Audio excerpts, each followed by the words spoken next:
కాంగ్రెస్ పాలన ఏముంది, మొత్తం డుల్లా గుండు సున్న ఉంది, మొత్తం గుండు సున్న మొత్తం గుండు. ఎందుకంటే గత ప్రభుత్వం కేసీఆర్ ప్రభుత్వము కేసీఆర్ చేసిన అనేక సంక్షేమ కార్యక్రమాలు స్వయంగా ప్రజలు కళ్ళతో చూసిరు, ఆ పనులన్నీ మెచ్చుకురు. ఎందుకంటే ఆ పనులన్నీ ప్రజలకు మేలు జరిగినాయి కాబట్టి ఇప్పుడు కూడా టీఆర్ఎస్ని కోరుకుంటారు ప్రజలు. రేవంత్ రెడ్డి ప్రభుత్వం చాలా దరిద్రమైన ప్రభుత్వము. అన్ని దొంగ హామీలు ఇచ్చేసిండు, ప్రజలకు దొంగ హామీలు ఇచ్చేసిండు. మహిళలకు 2500 అని చెప్పిండు. మళ్ళీ రైతు భరోసా, మళ్ళీ రైతు బంధు, ఇలాంటి అనేక హామీలు ఇచ్చి ఏ ఒక్క హామీలు కూడా నెరవేర్చలేడు. ఇప్పుడు గ్రామ లెవెల్లో చూస్తే రైతు బంధు ఇస్తా అంటుండు.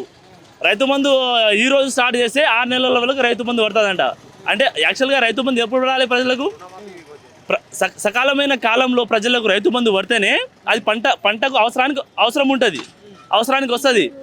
6 నెలలు పోయి నువ్వు సంవత్సరం కొద్దిగా రైతు బంధు వేసుకుంటా పోతే ప్రజలకు ఎట్లా మేలు జరుగుతుందా? ఇదంతా డుల్లా. అసలు రేవంత్ రెడ్డి ప్రభుత్వమే వేస్ట్ ప్రభుత్వం. మీ ప్రాంతం బిడ్డనే మీరు వేస్ట్ ప్రభుత్వం అంటే అసలు బయట ప్రాంతం బిడ్డలు ఇంకెట్లా అంటారు? మా ప్రాంతం బిడ్డ అయినా సరే మేము ఉన్నట్టు చెప్పాలి. ఇప్పుడు తప్పు చేస్తే తప్పని చెప్పాలి, ఒప్పంటే ఒప్పని చెప్పాలి. మా ప్రాంతం వాడని చెప్పి తప్పు చేస్తుండు కాబట్టి రాష్ట్రం అంతా మంచి చేస్తుండని ఎట్లా చెప్తాం మేము? ఆయన చేస్తలేడు కాబట్టి చేస్తలేడనే చెప్తాము 100%. ఇది ఇప్పటికైనా ముఖ్యమంత్రి మా కాన్స్టిట్యూన్సీకి పట్టించుకోవాలి.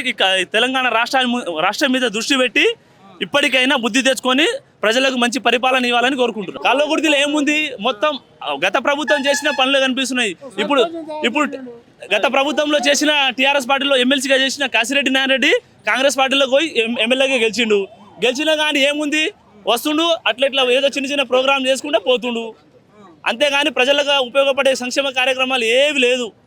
వస్తురు ఏదో శంకుస్థాపన చేస్తున్నారు, పోతురు. కానీ కేసీఆర్ అట్లా చేయలే. అన్ని విధాలుగా ప్రజలకు మేలు చేసిండు.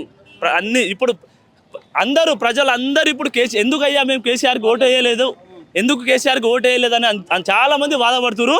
ఖచ్చితంగా వాళ్ళు మనసు చేంజ్ చేసుకుంటారు. వచ్చే ఎలక్షన్లో 119కి 100 సీట్లు ఖచ్చితంగా కేసీఆర్ గెలవబోతుండు.